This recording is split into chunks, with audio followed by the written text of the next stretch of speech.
अरब की एक औरत का वाकया।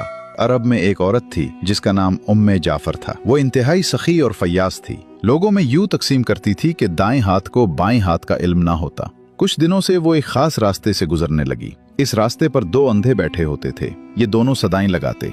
एक अंधा कहता था, इलाही मुझे अपने फजलो करम से रोजी अता फरमा। दूसरा अंधा सदा लगाता, या रब मुझे उम्मे जाफर का बचा हुआ अता कर।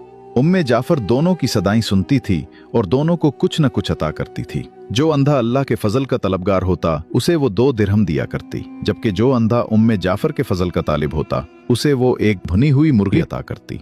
दिलचस्प बात यह थी कि जिसे भुनी हुई मुर्गी मिलती वो अपनी मुर्गी दूसरे अंधे को 2 दिरहम में बेच देता। ये सिलसिला कई दिनों तक चलता रहा। एक दिन उम्मे जाफर उस अंधे के पास आई जो उससे कहा करता था, या रब मुझे उम्मे जाफर का बचा हुआ अता कर। उम्मे जाफर ने उससे पूछा, क्या तुम्हें 100 दीनार मिले हैं? अंधा हैरान हो गया और बोला, नहीं, मुझे तो सिर्फ एक भुनी हुई मुर्गी मिलती थी जिसे मैं 2 दिरहम में बेच देता था।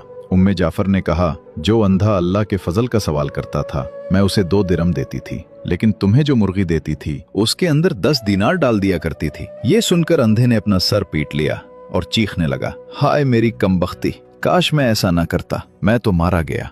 उम्मे जाफर ने बड़ी नरमी से कहा, यकीनन अल्लाह का फजल तलब करने वाला कामयाब है और इंसानों के फजल का तलबगार हमेशा महरूम रहता है।